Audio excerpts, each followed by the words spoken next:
हाय बच्चों, welcome back to Learning Quest. आज हम कंटिन्यू करेंगे क्लास 8 की साइंस का chapter number 8 force and pressure का पार्ट 2।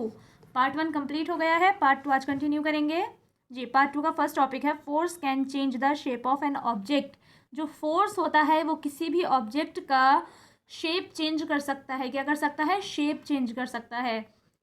इस टॉपिक को आगे बाद में कंटिन्यू करेंगे, पहले हम एक बार रिकॉल करेंगे पार्ट 1 में हमने क्या पढ़ा था जी। पार्ट 1 में हमने सबसे पहले पढ़ा था फोर्स। फोर्स क्या होता है? मान लीजिए कोई बॉल है, आपने क्या करा, उस बॉल पर पीछे से धक्का लगाया तो वो बॉल मूव होना शुरू हो गई। आपने जो उसको पीछे से धक्का लगाया है, आपने उसको क्या करा है? पुश करा है। अब मान लीजिए उसके अलावा एक डोर है, आपने डोर को क्या करा? अपनी तरफ खींचा। आपने अब उसको क्या करा है? अपनी तरफ खींचा है। ये क्या करा है? आपने पुल किया है। इस पे भी आपने क्या करा है? फोर्स लगाया है। मीन्स पुश और पुल करने को ही फोर्स कहते हैं। मीन्स जिस ऑब्जेक्ट पर कोई पुश हो रहा है, कोई पुशिंग हो रही है या पुलिंग हो रही है, मीन्स उस पर क्या लग रहा है? उस पर फोर्स लग रहा है। इन साइंस में क्या कहा जाता है? अ पुश और pull on an object is called a force. किसी ऑब्जेक्ट पर पुशिंग या पुलिंग को ही फोर्स कहते हैं। मीन्स उस ऑब्जेक्ट पर फोर्स लग रहा है। आगे देखते हैं जी। नेक्स्ट हमने देखा था forces are due to interaction. Force जो होते हैं वो इंटरेक्शन से होते हैं। जब दो चीज़ें एक दूसरे के इंटरेक्ट में आती हैं तभी फोर्स लगता है, उसके अलावा फोर्स नहीं लगता है। फॉर एन एग्जाम्पल, एक बॉल है, जब तक आप उसे अपने हाथ को और उस बॉल के बीच में आपके कोई इंटरेक्शन नहीं होगा, जब तक ना बॉल को कोई फर्क पड़ेगा ना आपके हाथ को। अब आपने क्या करा? अपने हैंड से उसको आगे की तरफ धक्का दिया। अब आपके और बॉल के बीच में इंटरेक्शन हुआ है, अब वो फोर्स लगेगा। जब तक दो चीज़ों के बीच में इंटरेक्शन नहीं होता है फोर्स नहीं लगता है। जब दो चीज़ें एक दूसरे के इंटरेक्ट में आती हैं तभी फोर्स लगता है। ठीक है जी। नेक्स्ट हमने देखा था एक्सप्लोरिंग फोर्स। इसमें क्या होता है? मान लीजिए हम यहाँ में हमें एक एक्टिविटी दे रखी थी।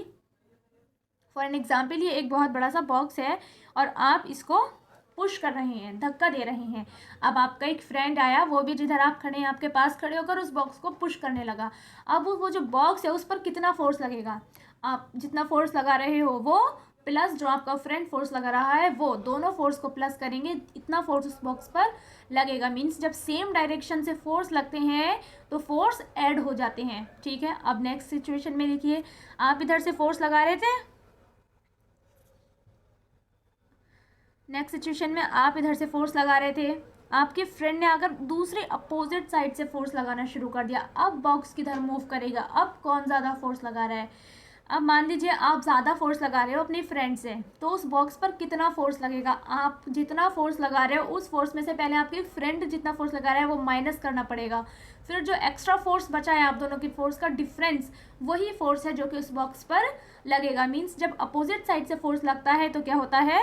डिफरेंस जो होता है दोनों फोर्स का वही नेट फोर्स होता है। Difference between the two forces, दो फोर्सेज का डिफरेंस ही नेट फोर्स होता है जब अपोजिट डायरेक्शन से लगता है। जब सेम डायरेक्शन से लगता है तो दोनों फोर्स ऐड हो जाते हैं जी। नेक्स्ट हमने देखा था a force can change the state of motion. जो फोर्स होता है वो किसी भी ऑब्जेक्ट की स्टेट को चेंज कर सकता है, वो किसी भी मोशन की स्टेट चेंज कर सकता है। कैसे? मान लीजिए आपकी तरफ एक मूविंग बॉल आ रही है, जैसे कि फील्डर होते हैं, उनकी तरफ एक मूविंग बॉल आती है, वो क्या करती है? फील्डर बॉल को पकड़ लेते हैं। उन्होंने क्या करा है? बॉल मूव हो रही थी, उसके मोशन को चेंज करा है। मीन्स बॉल क्या थी? स्पीड में थी, मूव हो रही थी, उन्होंने बॉल को क्या कर दिया? स्टॉप कर दिया। मीन्स उसका मोशन चेंज कर दिया। या फिर मान लीजिए फॉर एन एग्जाम्पल, जो बैटर होता है क्रिकेट में, जो बैटर होता है उसकी तरफ बॉल आई, उसने बॉल को अपने बैट से मारा और उसने क्या कर दिया? बॉल का डायरेक्शन चेंज कर दिया। डायरेक्शन चेंज कर दिया मीन्स उसने भी बॉल का स्टेट ऑफ मोशन चेंज कर दिया, उसके मोशन की स्टेट चेंज कर दी। अब मान लीजिए एक बॉल है रेस्ट पर रुकी हुई है, हॉकी प्लेयर ने उसको अपने हॉकी की स्टिक से मूव कर दिया। अभी भी क्या करा है? उसकी रेस्ट स्टेट को, उसकी मोशन ऑफ स्टेट को चेंज करा है। मीन्स फोर्स जो होता है वो किसी भी मोशन की स्टेट चेंज कर सकता है, किसी भी ऑब्जेक्ट की जो स्टेट ऑफ मोशन होती है वो उसको चेंज कर सकता है फोर्स। ठीक है, गॉट इट जी। आगे या नेक्स्ट, अब आज हमारा टॉपिक है force can change the shape of an object. Force जो होता है वो किसी भी ऑब्जेक्ट का शेप चेंज कर सकता है। कैसे? चले पढ़ते हैं जी। यहाँ पर हमें ये एक्टिविटी दे रखी है, इस एक्टिविटी में देखते हैं सबसे पहले a lump of dough on a plate. जी, प्लेट पर क्या रखा है? एक लंप रखा है डो का। मीन्स क्या? आटा रखा है, आटे का डो रखा है। अब उसको क्या हो रहा है, आटे के डो को वो हर बार हाथों से उसको क्या कर रही हैं आपकी मदर या जो भी है, उसका हर बार शेप चेंज कर रही है। मीन्स वो जो अब हाथों से कर रही हैं उस पर शेप जो चेंज कर रही है वो कैसे कर रही है, वो उस पर फोर्स लगा रही है। मीन्स ये जो आटे का डो है इसका शेप कैसे चेंज हो रहा है, फोर्स से चेंज हो रहा है। मीन्स फोर्स क्या कर सकता है, शेप चेंज कर सकता है। नेक्स्ट एग्जाम्पल हमें यहाँ पर दे रखा है, spring fixed to the seat of bicycle. जो ये बाइकिल होती है इसकी सीट में एक स्प्रिंग लगा हुआ होता है। जब इस पर कोई बैठा नहीं होता तो इस स्प्रिंग थोड़ा बड़ा होता है, जब इस पर कोई बैठ जाता है तो इसका शेप थोड़ा छोटा हो जाता है। मीन्स यहाँ पर भी क्या हो रहा है, फोर्स से स्प्रिंग का शेप चेंज हो रहा है। फोर्स से जब इस पर कोई बैठ गया मीन्स फोर्स लग गया, अब फोर्स से क्या हो गया, स्प्रिंग का शेप चेंज हो गया। यहाँ पर भी क्या हो रहा है, फोर्स क्या कर रहा है, शेप चेंज कर रहा है। नेक्स्ट है यहाँ पर, a rubber band suspended from a hook or nail fixed on a wall. एक वॉल पर हुक लगा हुआ है या फिर नेल लगा हुआ है, उससे एक रबर बैंड अटैच करके उसको नीचे की तरफ खींचा जा रहा है। मीन्स रबर बैंड कितना छोटा सा था, जब हमने उसमें टांगा एक छोटा सा रबर बैंड था, अब हमने उसको खींचना शुरू करा, कितना लंबा हो गया रबर बैंड। मीन्स क्या हो गया, उसका शेप चेंज हो गया। और अब जो हम उसको खींच रहे हैं, खींच रहे हैं मीन्स उसको पुल कर रहे हैं मीन्स फोर्स लग रहा है। जब उस पर फोर्स लगा रहे हैं तो क्या हो रहा है, उसका शेप चेंज हो रहा है। यहाँ से भी हमें क्या पता चल रहा है, force can change the shape of an object. जी नेक्स्ट यहाँ पर हमें दे रखा है, अब प्लास्टिक और metal scale placed between two bricks. एक यहाँ पर क्या हो रहा है, जो एक स्केल है उसको दो ब्रिक्स के से अटैच करा और बीच में उसके ऊपर एक हैवी चीज़ रखी, मीन्स उस पर फोर्स लगाया। अब क्या हो रहा है, वो स्केल यहाँ पर देखो बेंट हो रहा है। कैसा हो रहा है, बेंट हो रहा है। मीन्स यहाँ पर भी क्या हो रहा है, एक स्ट्रेट स्केल बेंट हो रहा है, मीन्स शेप चेंज हो रहा है। और कैसे चेंज हो रहा है, शेप, फोर्स से शेप चेंज हो रहा है। जी नेक्स्ट यहाँ पर हम पढ़ते हैं, What do you concluded from the observations noted in table 8.2? Table 8.2 से हमें क्या पता चला है, टेबल 8.2 से हमें ये पता चला है कि जो फोर्स है वो ऑब्जेक्ट्स का शेप चेंज कर सकता है। What happens when we apply force on an inflated balloon by pressing it between your palms? मान लीजिए एक फूला हुआ बलून है, आप अपने दोनों हाथों से उसको दबाना शुरू करेंगे। क्या कर रहे हैं आप, जो बलून है उसका शेप चेंज कर रहे हैं। मीन्स बलून का क्या हो रहा है, शेप चेंज हो रहा है। और आप जिसको दोनों साइडों से दबा रहे हो, आप क्या कर रहे हैं, उस पर फोर्स लगा रहे हैं। What happens to the shape of the ball of dough when it is rolled to make a chapati? जी जब हम जो डो होता है हमारा आटा, जब हम उससे बॉल्स बनाते हैं तो हम क्या कर रहे हैं, उन बॉल्स को हम कैसा लेते हैं, टेढ़ा मेढ़ा लेते हैं, उनको हम बिल्कुल गोल गोल शेप दे देते हैं। मीन्स वो भी क्या हो रहा है, शेप चेंज हो रहा है। और फिर उन चपाती को हम फ्लैट करते हैं, मीन्स उन बॉल्स को हम फ्लैट करते हैं, उनको चपाती बनाते हैं, वो भी हमने क्या करा है, शेप चेंज करा है। मीन्स यहाँ पर भी फोर्स की हेल्प से क्या हो रहा है, शेप चेंज हो रहा है। What happens when you press a rubber ball placed on a table? किसी टेबल पर एक रबर की बॉल रखी है, आप उसको प्रेस कर रहे हो, मीन्स आप उस पर पुश कर रहे हो, तो भी क्या हो रहा है, उस बॉल का शेप चेंज हो रहा है। कैसे, फोर्स से। In all these examples you show that the application of force on an object may change its shape. इन सारी एग्जाम्पल से हमें क्या पता चला है कि फोर्स लगाने पर किसी भी ऑब्जेक्ट का शेप चेंज हो सकता है। ठीक है, आगे देखते हैं। जी having performed all the above activities you would realise that a force. सारी ये जो भी हमने एक्टिविटी करी है, ये सब करने के बाद हमें पता चलता है a force may make an object move from rest. Force क्या कर सकता है, अगर एक रेस्ट ऑब्जेक्ट है तो फोर्स उसको मूव कर सकता है। अभी हमने पीछे पढ़ा था कि मान लीजिए एक बॉल रखी है, हमने आकर उस पर पुश कर दिया, उसको हमने क्या करा है, फोर्स लगाया है। वो बॉल कैसी थी, रेस्ट पोजीशन में थी, हमने उस पर फोर्स लगाया तो वो मूव होना शुरू हो गई। ठीक है, फोर्स किसकी वजह से, फोर्स की वजह से। Also force can change the speed of an object if it is moving. Force जो होता है वो किसी भी ऑब्जेक्ट की स्पीड भी चेंज कर सकता है, पार्ट 1 में हमने पढ़ा है ये। A force change the direction of motion of an object, किसी भी ऑब्जेक्ट का डायरेक्शन ऑफ मोशन चेंज कर सकता है फोर्स, ये भी हमने फर्स्ट लेक्चर में पढ़ा है। मे bring about a change in the shape of an object, और किसी भी ऑब्जेक्ट का शेप भी चेंज कर सकता है। मे कॉज सम और ऑल दीज इफेक्ट्स, ये जो भी सारे इफेक्ट्स हैं ये सब कर सकता है फोर्स। ठीक है, चलिए आगे पढ़ते हैं।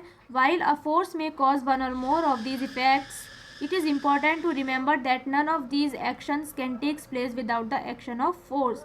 ये जो भी एक्शंस हैं, मीन्स शेप चेंज करना, स्पीड तेज करना, किसी रेस्ट ऑब्जेक्ट को स्पीड देना, स्पीड स्लो करना, डायरेक्शन चेंज करना, डायरेक्शन ऑफ मोशन चेंज करना, ये सारी चीज़ें फोर्स के बिना नहीं हो सकती हैं। इन सारी चीज़ों पर फोर्स लगता है तभी ये सारी चीज़ें हो रही हैं। मान लीजिए आपके आगे एक रबड़ की बॉल रखी है, अभी उसको खुद तो शेप चेंज नहीं हो रहा है, जब तक आप उसको प्रेस नहीं करोगे, जब तक आप उस पर किसी भी तरह फोर्स नहीं लगाओगे। सो हम कह सकते हैं दस an object can not move by it self, कोई भी ऑब्जेक्ट खुद ब खुद नहीं मूव हो सकता जब तक उस पर फोर्स ना लगे। It can not change its speed by it self, वो खुद ब खुद अपनी स्पीड चेंज नहीं कर सकता जब तक उस पर फोर्स ना लगे। It can not change direction by it self, वो खुद डायरेक्शन चेंज नहीं कर सकता जब तक फोर्स ना लगे। And its shape can not change by it self, और किसी ऑब्जेक्ट का शेप भी चेंज नहीं हो सकता जब तक उस पर फोर्स ना लगे। मीन्स इन सारे चीज़ों के लिए किस चीज़ की ज़रूरत है? फोर्स की। ठीक है, चलिए आगे पढ़ते हैं जी। अब हमारा नेक्स्ट टॉपिक है कॉन्टैक्ट फोर्सेस। कॉन्टैक्ट फोर्सेस क्या होती हैं भाई? ऐसे फोर्सेस जिसमें दो चीज़ें एक दूसरे के कांटेक्ट में आती हैं तब फोर्स लगता है। मींस ऐसे फोर्सेस जिसमें दो चीज़ें एक दूसरे के कांटेक्ट में आती हैं तब फोर्स लगता है। ठीक है, जिसका हमारा फर्स्ट है मस्कुलर फोर्स। मस्कुलर फोर्स क्या होता है? चलिए पढ़ते हैं। Can you push a can you push or lift a book lying on a table without touching it? मान लीजिए टेबल पर एक बुक रखी है, बिना उसको टच करे क्या आप उसे उठा सकते हो? उसको आप पुश कर सकते हो बिना टच करे? Can you lift a bucket of water without holding it? क्या आप पानी की बाल्टी उठा सकते हो बिना उसे होल्ड करे, बिना उसे पकड़े? Generally to apply a force on an object your body has to be in contact with the object. Means आपको ये काम करने के लिए, एक बकेट उठाने के लिए, एक बुक उठाने के लिए आपको क्या करना होता है? जो भी चीज़ है आपकी बॉडी को उसके कांटेक्ट में आना होता है।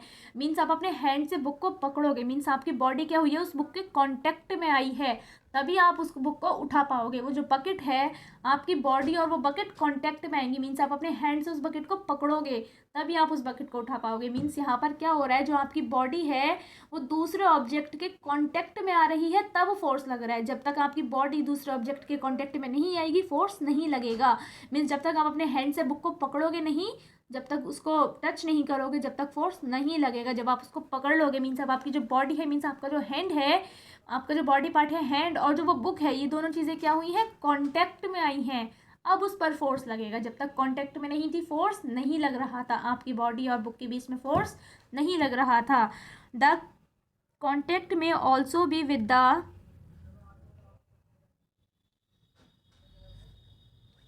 हेल्प ऑफ अ स्टिक और अ पीस ऑफ रोप। और ज़रूरी नहीं है कांटेक्ट डायरेक्ट आपके और उस बकेट के बीच में हो सकता है आप अपने हैंड से किसी स्टिक को पकड़े हुए हो और उस स्टिक से आप उस बकेट को उठा रहे हो। मीन्स कांटेक्ट इनडायरेक्ट भी हो सकता है। एक तो कांटेक्ट ऐसा हो सकता है कि आपने क्या करा, बकेट पकड़ी, बकेट का हैंडल होल्ड करा, पकड़ा और उसको उठा लिया।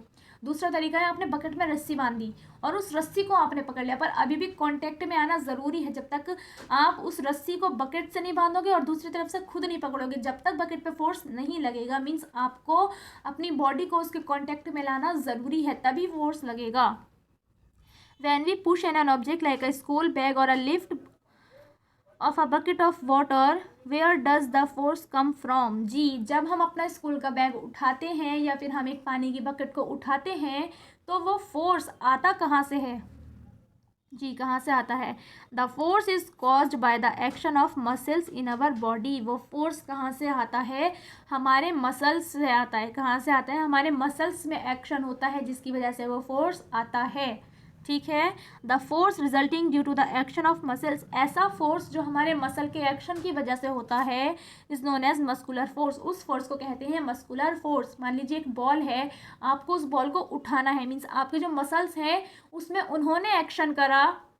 सबसे पहले आपकी बॉडी उसके कांटेक्ट में आएगी, मीन्स आपका हैंड उस बॉल के कांटेक्ट में आएगा। अब आपके मसल्स वर्क करेंगे और आप उस पर फोर्स लगाओगे और आप उसको उठा लोगे। आपने क्या करा है? फोर्स लगाया है। कैसे? मसल्स से फोर्स लगा है आपके। तो ये कौन सा फोर्स है? ये है मस्कुलर फोर्स। कौन सा फोर्स? Muscular force. जी, आगे पढ़ते हैं। Animals also make use of the muscular force to carry their physical activities and other task. जो एनिमल्स होते हैं वो भी मस्कुलर फोर्स लगाते हैं बहुत सारी एक्टिविटीज़ है अलग अलग टास्क करने के लिए। Animals like bullocks, horses, donkeys and camels are use to perform various task for us. ये जो एनिमल्स होते हैं जैसे कि बुलक्स होते हैं, हॉर्स होते हैं, डंकी और कैमल, ये हमारे काफ़ी काम आते हैं, हमारे काफ़ी सारे काम, हमें काफ़ी सारे टास्क पूरी करने के लिए होते हैं ये। In performing this task they use the muscular force. In task में ये क्या करते हैं, मस्कुलर फोर्स करते हैं। जैसे कि यहाँ पर हमें दे रखा है, ये हैं बुलक्स। अब ये क्या कर रहे हैं, इनके ऊपर ये इतना ज़्यादा फोर्स लगा हुआ है जी, जब इनके ऊपर इतना भारी वजन रखा है मीन्स ये क्या है, इनके ऊपर फोर्स। पर ये जो इस चीज़ को उठा पा रहे हैं, इसको लेकर चल पा रहे हैं, ये फोर्स इनके अंदर कहाँ से आ रहा है, ये फोर्स आ रहा है इनके अंदर इनके मसल्स से। कहाँ से, इनके मसल्स से। इनके मसल्स इन्हें फोर्स दे रहे हैं, इनके मसल के एक्शन इन्हें फोर्स दे रहा है और ये उस फोर्स को कैरी कर रहे हैं। मीन्स ये जो कर रहे हैं, कौन सा फोर्स लगा रहे हैं, मस्कुलर फोर्स। Got it. चलिए आगे देखते हैं।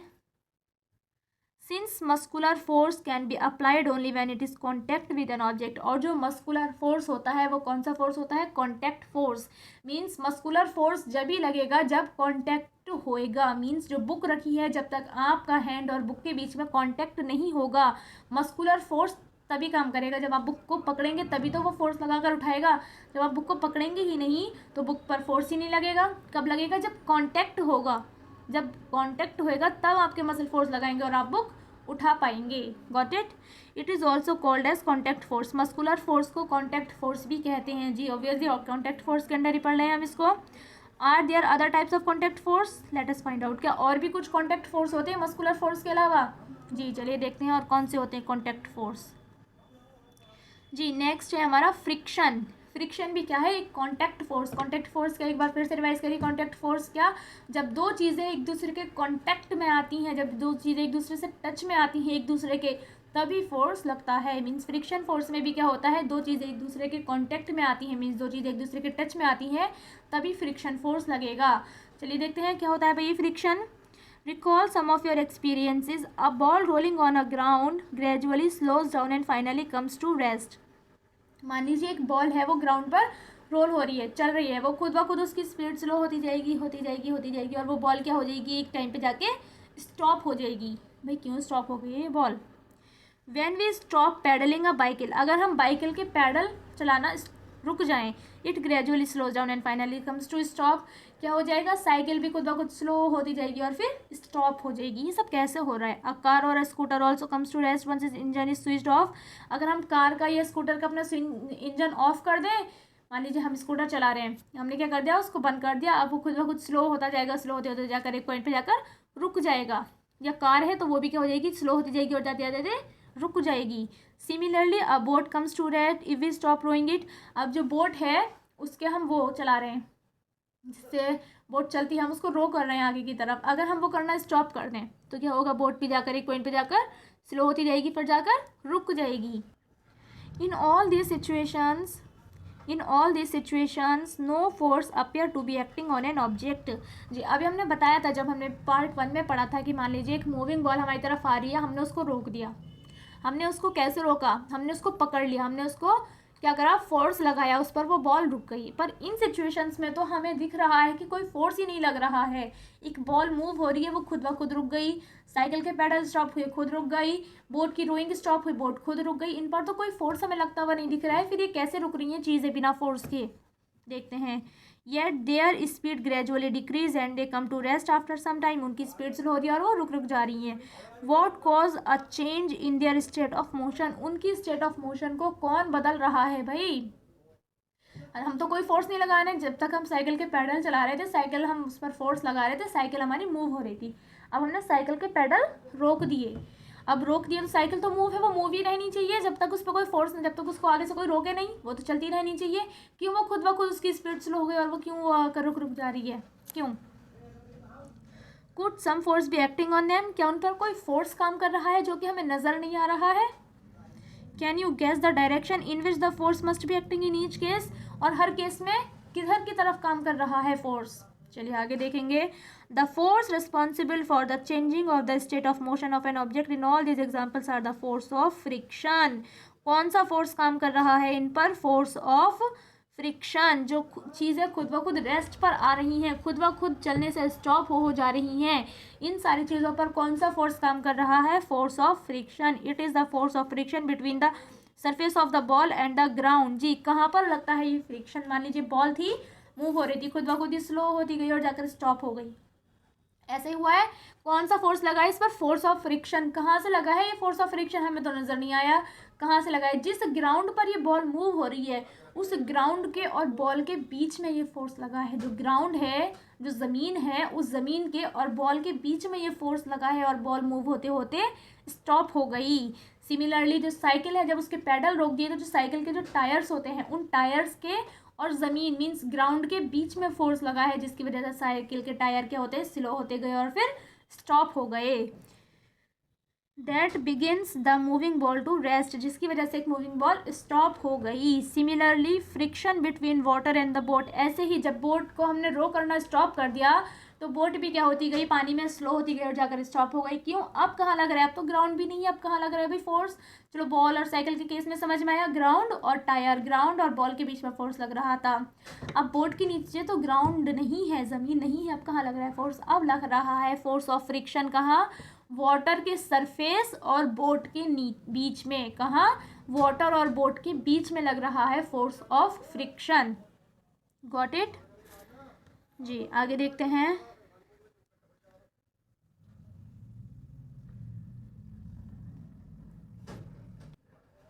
The force of friction always acts on the moving object. और जो ये फोर्स ऑफ फ्रिक्शन होता है ये किन ऑब्जेक्ट्स पर लगता है? हमेशा मूविंग ऑब्जेक्ट पर लगता है। ऐसे ऑब्जेक्ट जो मूव हो रहे हैं, जो चल रहे हैं, उन पर लगता है। मीन्स मूविंग ऑब्जेक्ट्स पे लगता है क्या?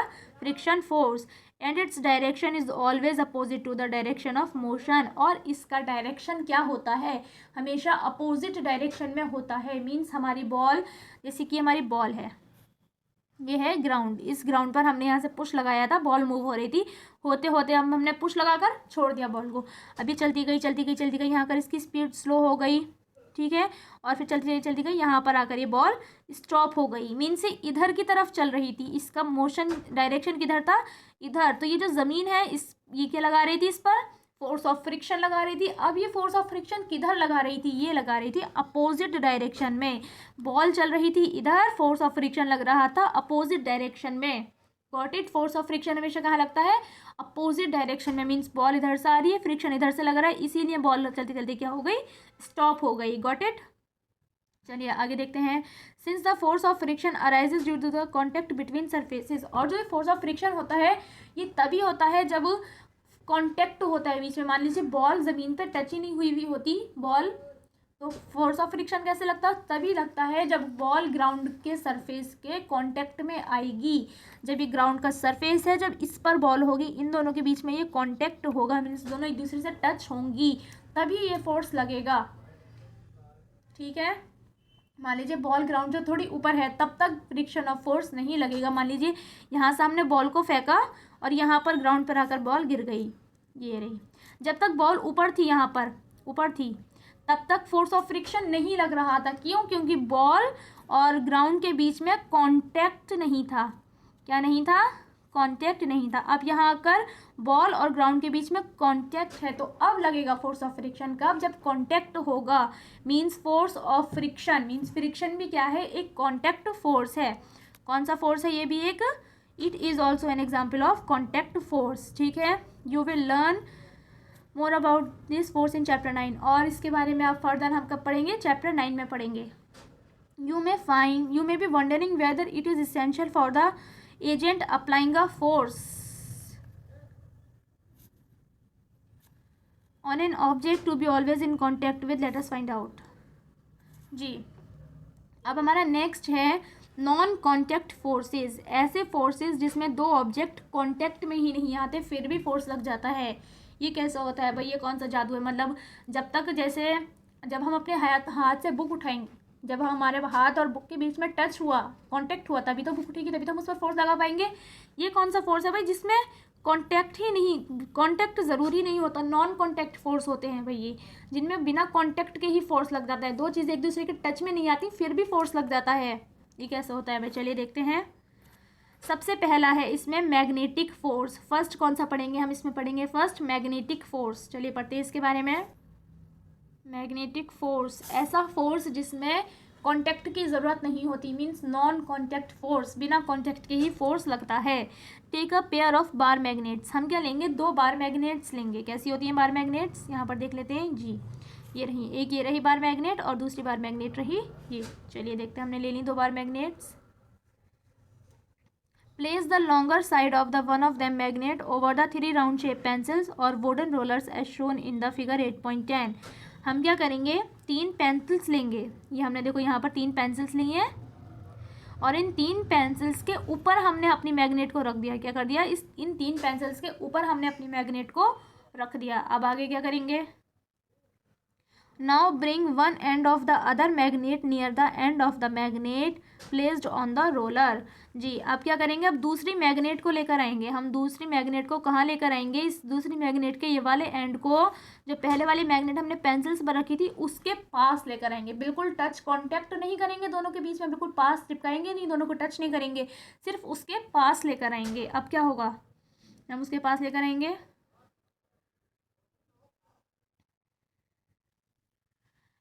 Make sure that the 2 magnets do not touch each other. जी, दोनों मैग्नेट एक दूसरे को टच नहीं करनी चाहिए, ठीक है, टच नहीं करनी चाहिए, सिर्फ उसके पास लेकर आएंगे। Observe what happens next. अच्छा, फिर हम ऑब्जर्व करेंगे क्या होगा, बताइए यहाँ पर क्या होगा। जी, अब यहाँ पर ये देखो कांटेक्ट नहीं है, कांटेक्ट नहीं है इन दोनों के बीच में। जब एक मैग्नेट 3 पेंसिल्स पे रखी है, गोल गोल पेंसिल्स है तीनों, और दूसरी मैग्नेट को हम उसके पास लेकर आए, और अब क्या होगा? जो पहले वाली मैग्नेट है वो मूव होनी शुरू होएगी। क्या होएगी? मूव होनी शुरू होएगी। ये आगे की तरफ को बढ़ेगी और आकर इससे स्टिक हो जाएगी। मीन्स क्या होगा?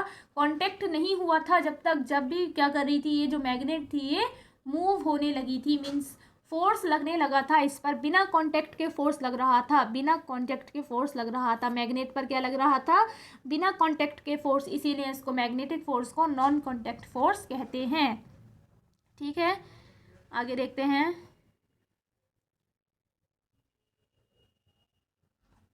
Next, bring the other and of the magnet near the same and of the magnet placed on the rollers, figure 8.10। अब हम क्या करेंगे? जैसे हमारे पास थी ये वाली मैग्नेट, इकाई पर रखी थी, इन पेंसिल्स पर रखी थी। अब हमने क्या करा? आपके से जो हम मैग्नेट लेकर आए हैं उसको हम उल्टा करके लेकर आए, मीन्स हमने उसको घुमा लिया, अब लेकर आए हैं। जब तक यहाँ पर 2 अपोजिट एंड थे, जब 2 अपोजिट एंड होते हैं मैग्नेट के तो वो एक दूसरे को अट्रैक्ट करते हैं, मीन्स एक दूसरे की तरफ खींचते हैं। जब यहाँ पर 2 अपोजिट एंड थे, यहाँ रेड वाला एंड था, इसके पास हम ये ब्लू वाला एंड लेकर आए थे, तो ये मैग्नेट जो थी ये वाली, ये इसकी तरफ खींचकर आ गई थी। ठीक है, फोर्स लगा था। कौन सा? फोर्स ऑफ अट्रैक्शन, मीन्स एक दूसरे की तरफ खींचने वाला फोर्स, पुलिंग हुई थी दोनों के बीच में। क्यों? क्योंकि अपोजिट एंड थे, फोर्स ऑफ अट्रैक्शन हुआ था। अब दूसरी सिचुएशन में क्या हो रहा है? इधर भी ब्लू कलर है, हम इधर भी ब्लू कलर लेकर आ गए, मीन्स सेम एंड की मैग्नेट हम पास लेकर आए हैं। अब क्या होगा? अब लगेगा फोर्स ऑफ रिपल्सन, मीन्स दोनों एक दूसरे से दूर भागेंगी। जब इस मैग्नेट को इसके पास लेकर आएंगे तो ये पीछे की तरफ मूव करेगी। किधर मूव करेगी? पीछे की तरफ, मीन्स इससे दूर जाएगी। अभी भी क्या हो रहा है? जब ये इससे पीछे हो रही है, मूव हो रही है, तो मीन्स क्या लग रहा है? इस पर फोर्स लग रहा है, बिना कांटेक्ट के फोर्स लग रहा है। फिर से कौन सा फोर्स लग रहा है? Non contact force. ठीक है, मीन्स जो मैग्नेटिक फोर्स होता है वो कैसा फोर्स होता है? नॉन कांटेक्ट फोर्स होता है। चलिए आगे पढ़ते हैं। Does the magnet on the rollers begin to move when other magnet is brought near it? जो मैग्नेट रोलर्स पे रखी थी, पेंसिल्स पर रखी थी, क्या वो मूव होनी शुरू हो रही है जब हम दूसरे मैग्नेट को पास ला रहे हैं? जी, जब हम अपोजिट एंड ला रहे हैं तो वो उसकी तरफ मूव होनी शुरू हो रही है, जब हम सेम एंड वाला ला रहे हैं तो वो दूसरी तरफ को मूव होना शुरू हो रही है। Does it always move in the direction of the approaching magnet? जी, ये कैसे मूव होगी? क्या हमेशा जिधर हमने मैग्नेट रखी है उसकी तरफ को ही मूव होगी? जी, अगर अपोजिट डायरेक्शन है तो उसकी तरफ को मूव होगी, और अगर सेम मीन्स सेम डायरेक्शन से अगर हमने रखी हैं,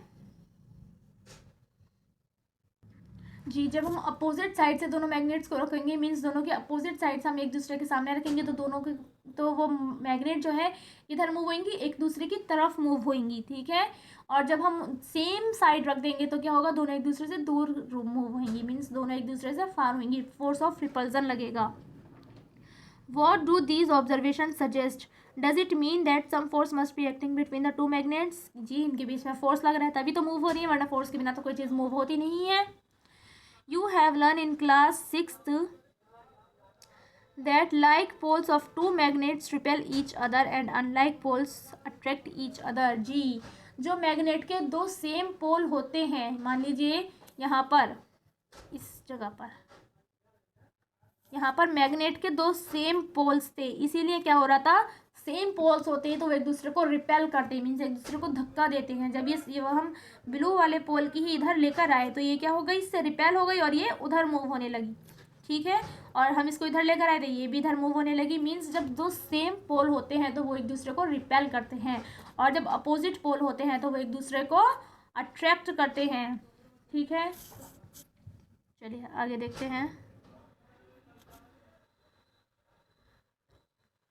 अट्रैक्शन और repulsion between objects can be seen as another form of push और पुल. और यही जो मैग्नेट्स के बीच में अट्रैक्शन हो रहा है, मीन्स एक दूसरे की तरफ खींच रही हैं, या फिर रिपल्सन हो रहा है, एक दूसरे से दूर भाग रही हैं, ये क्या है, एक तरीके का पुश और पुल, एक तरीके का खींचना और धक्का देना ही हो गया. मीन्स जब जो मैग्नेट रोलर्स पे रखी थी, जब हम उसके पास अपोजिट पोल का लेकर आए तो वो उसकी तरफ खींचने लगी थी, मीन्स फोर्स ऑफ अट्रैक्शन लगने लगा था. जब हम सेम पोल का उसके पास लेकर आए तो वो उससे दूर होने लगी थी, मीन्स एक तरह का पुश होने लगा था. मीन्स ये भी क्या हो रहा था, एक तरह का पुश और पुल ही हो रहा था. Do you have bring the magnets in contact for observing the force between them?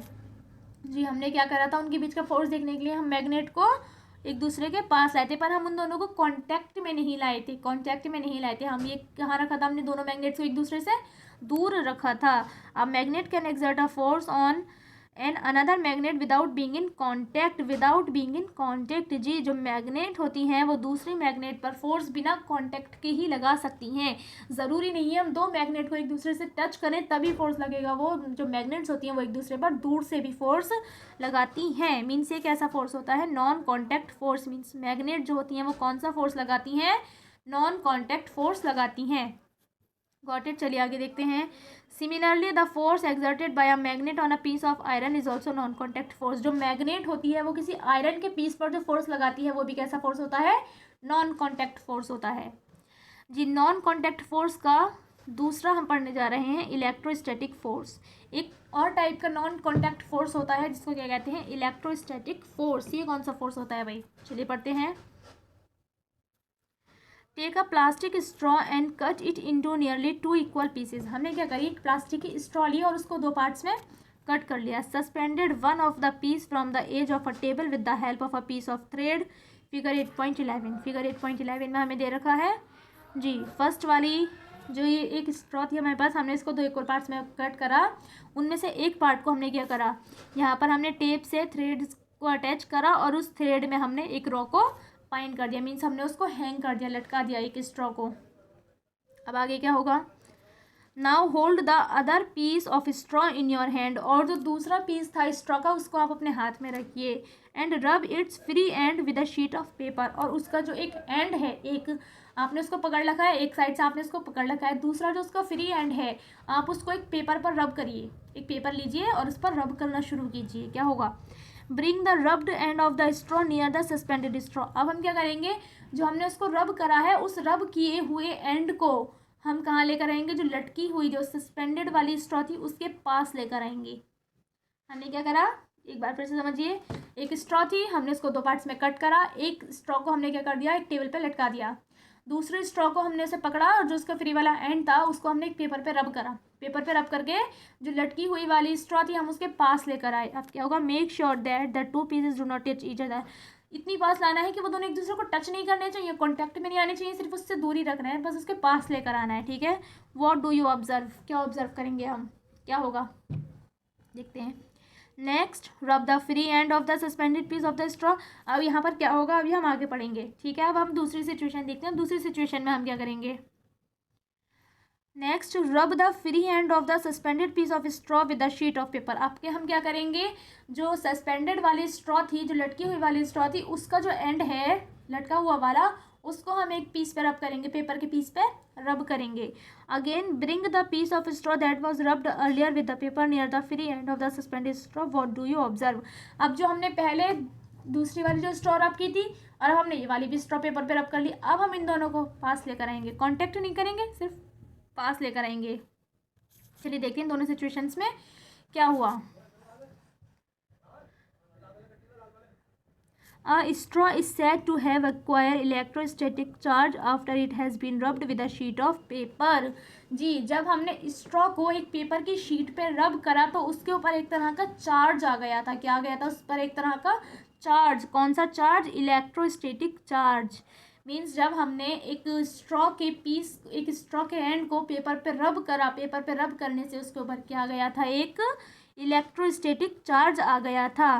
Such a straw is an example of charge body. अब वो जो स्ट्रॉ थी वो क्या बन गई थी? चार्ज्ड हुई बॉडी बन गई थी। वो स्ट्रॉ क्या बन गई थी? एक चार्ज्ड हुई हुई बॉडी।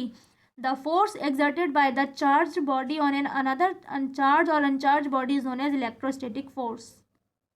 जी, क्या हो रहा था? जब हम स्ट्रॉ को, चार्ज हुई हुई स्ट्रॉ को जब हम दूसरे वाली स्ट्रॉ के पास लाएंगे जो लटकी हुई स्ट्रॉ थी, तो वो जो लटकी हुई स्ट्रॉ थी वो मूव होना शुरू होएगी। क्या होएगी? उसकी तरफ अट्रैक्ट होना शुरू होएगी। मीन्स क्या हो रहा है? बिना कांटेक्ट के ही फोर्स लग रहा है। बिना कांटेक्ट के ही फोर्स लग रहा है। मीन्स कौन सा फोर्स हो गया? Non contact force. अब ये हो कैसे रहा है? जब हमने स्ट्रॉ को एक पेपर पे रब करा था तो उसके ऊपर एक चार्ज आ गया था, इलेक्ट्रोस्टैटिक चार्ज। और जब किसी चीज़ पर चार्ज आ जाता है तो उसको कहते हैं हम क्या? Charged body. मीन्स चार्ज हुई हुई बॉडी।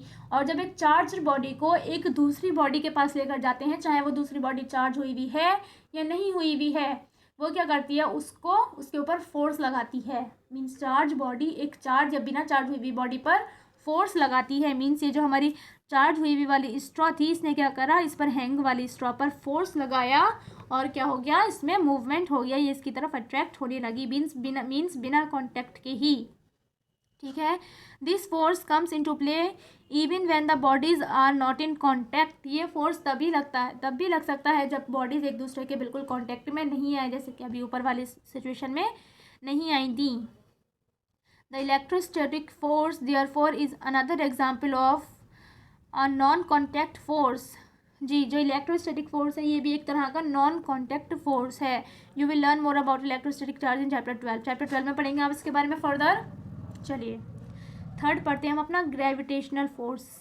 हम किसके बारे में पढ़ रहे हैं अभी? नॉन कॉन्टैक्ट फोर्सेस के बारे में पढ़ रहे हैं। हमने दो तरह के नॉन कॉन्टैक्ट फोर्स पढ़े। कौन कौन से? सबसे पहले हमने पढ़ा मैग्नेट में जो फोर्स लगता है मैग्नेटिक फोर्स। दूसरा भी हमने पढ़ा है इलेक्ट्रोस्टैटिक फोर्स। दोनों ही कैसे थे?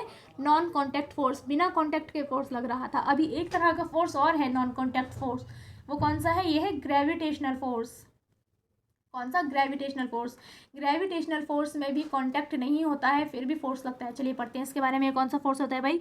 You know that a coin or a pen falls to the ground when it slips off your hand. मान लीजिए आपके हाथ में कोई कॉइन है, कोई सिक्का है या कोई पेन है, वो आपके हाथ से स्लिप हो गया तो वह जाकर कहाँ गिरेगा? ग्राउंड पर गिरेगा, नीचे ज़मीन पर जाकर गिरेगा। Leaves and fruits also fall on the ground. जो पत्तियाँ होती हैं, फल होते हैं, वो भी जाकर कहाँ पर गिरते हैं? ग्राउंड पर ही गिरते हैं। When they get detached from the plant, जब वो अपने प्लांट से टूटते हैं तो वो भी जाकर कहाँ गिरते हैं? ज़मीन पर ही गिरते हैं। Have you ever wondered why it is so? क्या आपने कभी सोचा है ऐसा क्यों होता है? कोई भी चीज़ जाकर ज़मीन पर ही क्यों गिरती है? क्यों वो नीचे जाकर गिरती है? देखते हैं क्यों। When the coin is held in your hand, it is at rest। जब कॉइन आपके हाथ में था, सिक्का आपके हाथ में था, तो वो कैसा था? रेस्ट पोजीशन में था, वो चल थोड़ी रहा था, रुका हुआ था। ठीक है। As soon as it is released, जब वो आपके हाथ से रिलीज हुआ, ठीक है, it begins to move downward, वो नीचे की तरफ मूव होने लगा। मीन्स वो रुका हुआ था, जब वो आपके हाथ से फिसला तो वो नीचे की तरफ मूव होने लगा, नीचे की तरफ मूव होने लगा। ठीक है। It is clear that the state of motion of a coin undergoes a change. इसका मतलब क्या हुआ? जब सिक्का आपके हाथ में था तो वो रेस्ट था, अब वो आपके हाथ से फिसला तो वो नीचे की तरफ मूव होने लगा। मीन्स रेस्ट से मूव होने लगा। क्या हो रहा है? उसकी स्टेट ऑफ मोशन चेंज हो रही है।